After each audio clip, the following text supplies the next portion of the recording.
वहीं किसानों की ब्याज माफी सरकार के लिए सिरदर्द हो सकती है। एक तरफ चुनावी साल का दबाव है तो दूसरी तरफ खजाने के बोझ को कम करने की चुनौती। शायद इसीलिए सरकार इस पर मंथन कर रही है। ये रिपोर्ट आप देखिए।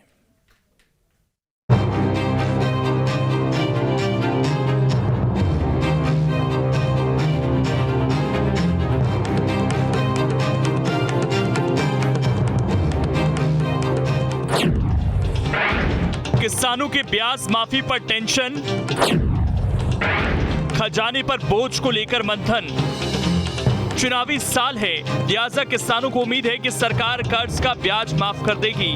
यह आस इसलिए है क्योंकि सीएम शिवराज ब्याज माफी की घोषणा कर चुके हैं। दिलचस्प बात यह है कि कमलनाथ भी ये कह चुके हैं कि अगर सत्ता में आए तो सबसे पहले कर्ज माफी करेंगे। और चूंकि एक साल में विधानसभा के चुनाव होने हैं, लिहाजा माफी की आस में किसानों ने ब्याज देना ही बंद कर दिया। इस चक्कर में कई किसान डिफॉल्टर हो रहे हैं। अब सरकार के सामने चुनौती यह है कि ब्याज माफी कैसे करें, क्योंकि कर्ज माफी की स्थिति में 24,000 करोड़ का बोझ आएगा, तो वहीं ब्याज माफ होने पर सिर्फ 9,000 करोड़ का लोड आएगा। इसी पर सरकार के अंदर मंथन चल रहा है। आखिर कैसे कर्ज या ब्याज माफी का रास्ता निकाला जाए। देखिए, कर्ज माफी का मुद्दा ये कांग्रेस के लोगों ने झूठ बोल करके, छल करके, कपट करके किसानों को धोखा दिया था। अब उस समय की जो सारी कवायद थी, आज हमारी सरकार माननीय मुख्यमंत्री शिवराज सिंह चौहान पूरा कर रहे हैं। तो इसलिए किसानों को धोखा देने वाले ये लोग हैं। युवाओं को धोखा देने वाले कमलनाथ और दिग्विजय सिंह की सरकार रही, जिन्होंने हर प्रकार से धोखा दिया। भारतीय जनता पार्टी की सरकार माननीय प्रधानमंत्री के नेतृत्व में, माननीय मुख्यमंत्री के नेतृत्व में हर गरीब का जीवन बदलने का काम कर रही है, जीवन स्तर बदला है लोगों का। वो बात अलग है कि भारतीय जनता पार्टी ने इसका मखौल उड़ाया, मजाक उड़ाया, और इसके विपरीत भारतीय जनता पार्टी के कई ऐसे नेता थे जिनके खुद के ऋण माफ हुए, जिनके उनके पार्टी के नेताओं के रिश्तेदारों के ऋण माफ हुए। ये तमाम चीज़ें उस दौरान रहीं। जब षड्यंत्र पूर्वक इस कांग्रेस की सरकार को गिराया गया, भारतीय जनता पार्टी पुनः सरकार में आई, कर्ज माफी की योजना को ठंडे बस्ते में डाल दिया। लेकिन देखा कि किस तरीके से आने वाले 2023 के चुनाव में इस प्रदेश की जनता कांग्रेस के पक्ष में मत देने के लिए तैयार खड़ी है, और उस पे एक बहुत बड़ा मुद्दा है किसानों की ऋण माफी। मौजूदा स्थिति में करीब 11 लाख डिफॉल्टर किसान हैं। इसके अलावा 16 लाख किसानों पर सहकारी बैंकों का भी कर्जा है।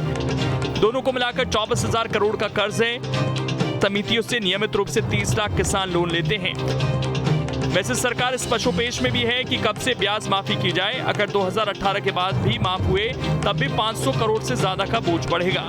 दरअसल 2018 में कमलनाथ ने कर्ज माफी का मास्टर स्ट्रोक चला था, जिसके बाद किसानों ने कांग्रेस का साथ दिया था और उसी के दम पर कांग्रेस सत्ता में आ पाई थी। 2023 में किसानों का साथ मिले, इसके लिए अभी से जोर आजमाइश शुरू हो गई है। ऐसे में कर्ज माफी तो किसानों की होनी चाहिए, इसके हम पक्ष में हैं। परंतु 2018 में जो कर्ज माफी की घोषणा हुई थी, उसके कारण 11 लाख किसान हमारे डिफ़ाल्टर हो गए हैं।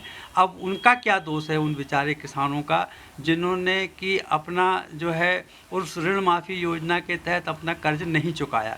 अब वो डिफ़ाल्टर हो गए हैं। हमारा ये सोच है कि अगर शिवराज सिंह चौहान जी की सरकार ने अगर ये सोच बनाई है कि हमारे किसानों का ऋण माफ़ हो या उनका ब्याज माफ हो, तो हम इसका स्वागत करते हैं। अब सवाल है कि आखिर मध्य प्रदेश में किसान कितने बड़े फैक्टर हैं। तो इस बात से इनकार नहीं किया जा सकता कि प्रदेश में किसान सत्ता के किंग मेकर हैं।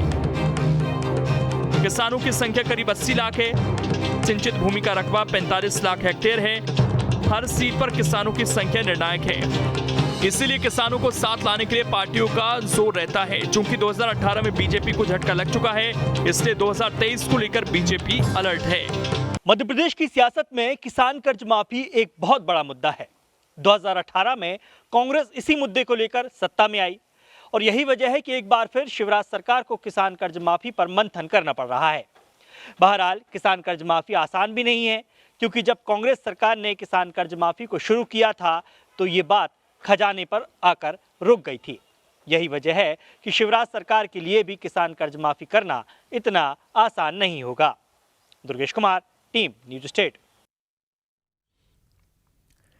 अब इसमें खबर तो यह है कि प्रदेश में 3 बार कर्ज माफ हो चुका है। तीनों बार ये दांव सफल रहा था। अब इसे विधानसभा चुनाव से पहले फिर आजमाने की तैयारी है।